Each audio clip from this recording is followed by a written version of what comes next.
Dan Hunt, president and co-owner of FC Dallas. Always great to have you back here. Yeah, great to see you, Julie. Also, I want to talk to you being co-chair of the organizing committee in North Texas. I know this has been a long venture for you being involved with this. How do you feel going in? Yeah, I'm excited. I'm about to enter month 107 working on the World Cup, and it has finally all come to fruition, and it's so great to get that first kick coming up in a couple days. Dallas Sports Commission has estimated more than a $1.5 billion economic boost to the area, up to over $2 billion. Does that come to fruition? Yes, I believe it will come to fruition. If you think about Super Bowls, the average visitor comes for less than 3 days. And we have 9 Super Bowls with 9 games in Dallas, but visitors from the World Cup come for just under 10 days. And so they'll be staying in our hotels, spending at restaurants, buying gas, going to retail. So I see a huge economic boom for our area. Talk about, now it's Dallas Stadium. We know it as AT&T Stadium, but it's certainly Dallas Stadium now. FIFA estimates that it will hold more than 90,000 people for World Cup games. If you do the math there, that's more than 845,000 for the total 9 matches. First of all, what do you think of those numbers? I mean, the scale of this is so massive, and I don't know that we'll be in the 90s for World Cup games. We're raising the pitch at AT&T Stadium by 4 or 5 feet, which will have some seat kills associated with that. But, you know, if you even think about it, between 700 and 800,000 tickets, it's a huge number. Frankly, I need for there to be more tickets with the number of ticket requests that I've had over the last couple of months. And so it's great. In this entire tournament, there could be over 7 million tickets available. Do you think the games in Dallas will sell out? There's been a lot of questions about sellouts, period. Yeah, I think the games in Dallas will sell out. If you think about the matches that we have, 5 great group stage games with powerhouses like England, Croatia, Japan, Holland, Argentina with Messi. I think those games will sell out. When you get into the later games, the opponents aren't defined, right? Because those are elimination games and they're coming out of their different groups. But this is a sports city. It has a gigantic sports appetite. So I think the stadiums will be full. I want to talk to you about the ticket prices. And again, I know those are set by FIFA. It does not go through the host committees, but there's a lot of questions about the pricing, how many were available, and the rollout. Do you think that affects attendance overall? You know, it's hard to say. I don't think it will affect attendance.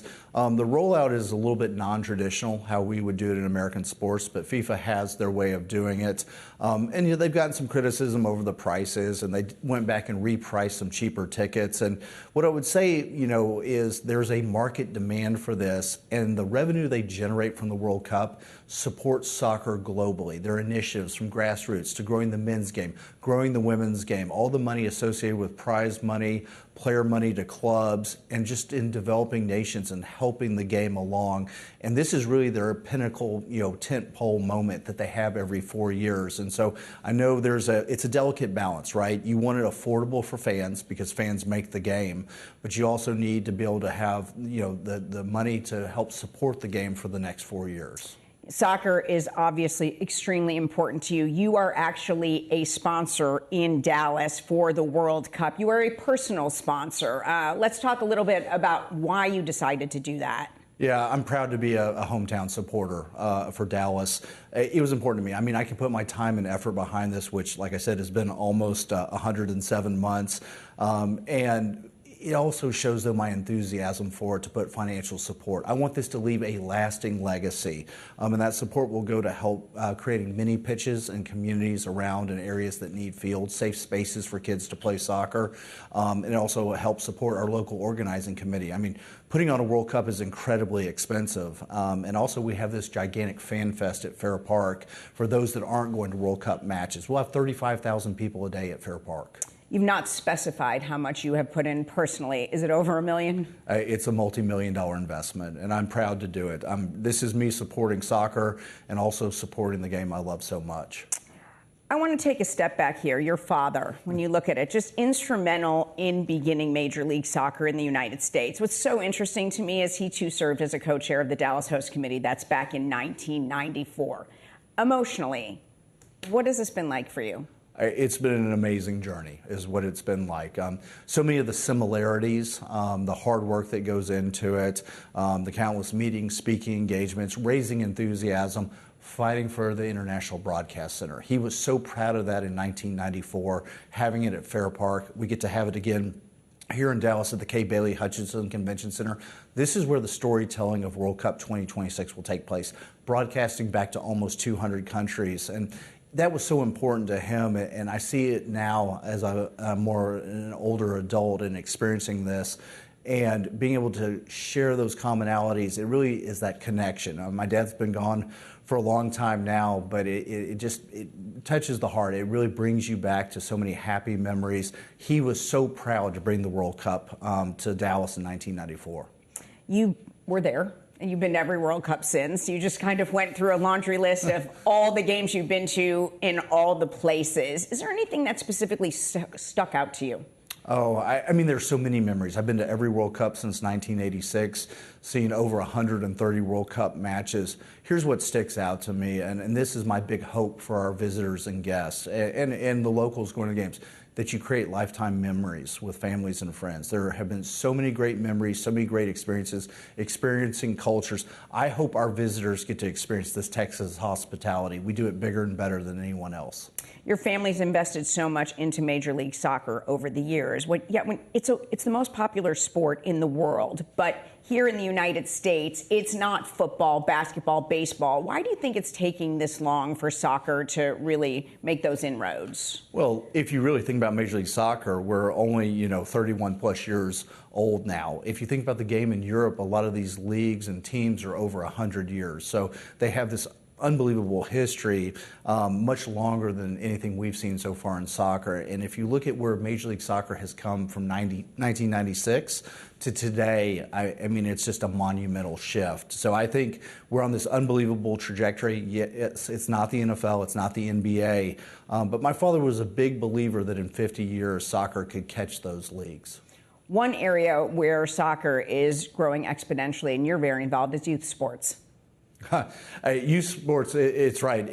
That is the lifeblood of soccer. The rest of the world develops a lot of their own players, and those players go through to the professional teams. We do an amazing job at FC Dallas of doing that. If you look at the U.S. men's national team, you'll have 4 FC Dallas players on the team: Ricardo Pepi, Weston McKennie, Chris Richards, and Alejandro Zendejas. All 4 of those players came from the FC Dallas youth system. And that's how the game is played globally. You develop your own talent, and we lead that whole area. On the business side of this, in terms of your growing brands, broadcast rights, what are your thoughts on Lionel Messi and revenue sharing ownership rights? Is that the future here? MLS was modeled after the NFL. My father was really the father of Major League Soccer, and he borrowed a lot of those revenue sharing models from the NFL. And so, yeah, having Lionel Messi play in the league has been an unbelievable uptick there. But working with Apple, too, this is this amazing change we're about to have. This year we moved in front of the paywall so you can watch Ted Lasso and watch FC Dallas without having to pay extra. But we're also changing our schedule to a traditional European calendar next year, and I think that's going to really be a boost for the league. What do you hope comes from this World Cup bid?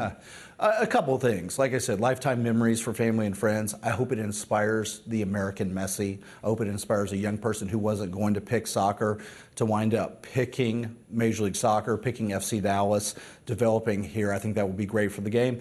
And look, they say one of the biggest statistics is hosting nations of World Cups that their national team has a successful tournament. Their average attendance increases by 30% after the World Cup. So I hope that for all professional soccer in America. Women's World Cup in the United States in 2031. It's coming. We're going to start working on it in August. We've already started, but really get going in August of this year. My stated goal is to bring the final to Dallas in the Women's World Cup in 2031. I'm so excited for this. I have 2 young daughters that are soccer players.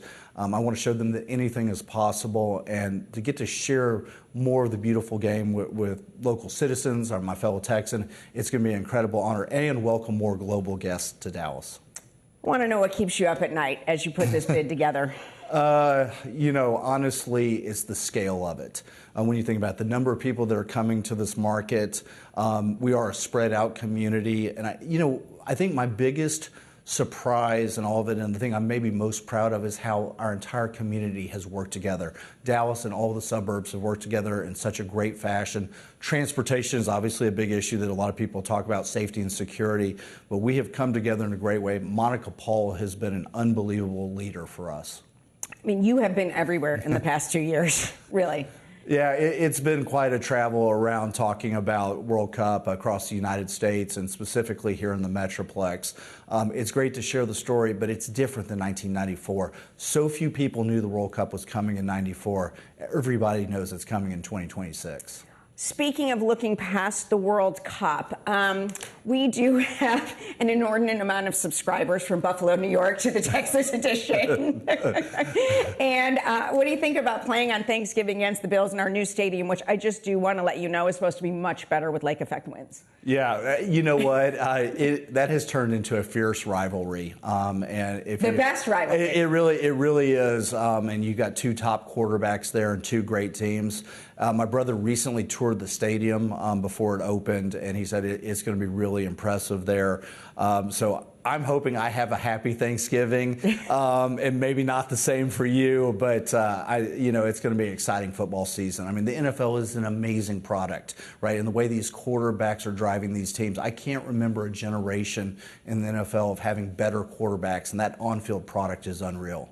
I'm looking forward to seeing that one. Well, one of us is going to have a great Thanksgiving, but wishing you the best month, and thank you so much for being with us, Dan. Yeah, thank you, Julie.